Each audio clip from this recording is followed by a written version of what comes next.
পানি কমলেই শুরু হবে আসল যুদ্ধ।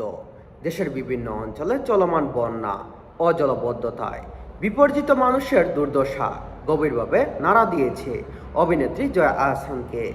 চারদিকে ছড়িয়ে পড়া জলমগ্ন জনপদ, মানুষের অসহায় ও হাহাকারের ছবি দেখে আবেগগণ একটি স্ট্যাটাস দিয়েছেন তিনি। একই সঙ্গে বন্যার পানি নেমে যাওয়ার পর সম্ভাব্য স্বাস্থ্য ঝুঁকি নিয়েও সবাইকে সতর্ক থাকার আহ্বান জানিয়েছেন এই অভিনেত্রী।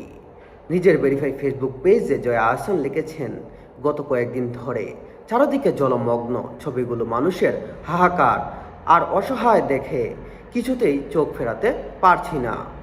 বুকটা ভারী হয়ে আসছে। আমাদের দেশটা আজকে ভীষণ এক দুর্যোগের মধ্যে দিয়ে যাচ্ছে। জলমগ্ন প্রতিটি মুখ, আশ্রয়হীন প্রতিটি পরিবার আর অব আর অবুধ শিশুদের জলছল চোখগুলো সারাক্ষণ চোখের সামনে ভাসছে। তিনি মনে করছেন, মানুষের প্রকৃতির লড়াই শুধু বন্যার পানি কমা পর্যন্ত সীমাবদ্ধ নয়, বরং আসল সংকট শুরু হবে পানি নেমে যাওয়ার পর। সেই প্রসঙ্গে তিনি লিখেছেন, মানুষের এই লড়াই শুধু পানি কমান নয়, আসল লড়াইটা হয়তো শুরু হবে পানি নেমে যাওয়ার পর।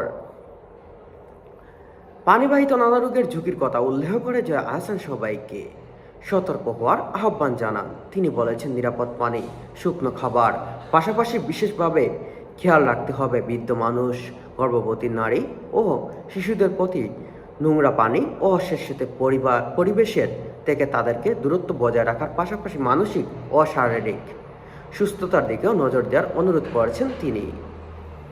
স্ট্যাটাসে গৃহপালিত প্রাণীদের কথাও তুলে ধরেছেন জয়া আহসান। তিনি লিখেছেন, আমাদের আশেপাশে অবলা প্রাণীগুলোর কথা ভুলবেন না যেন।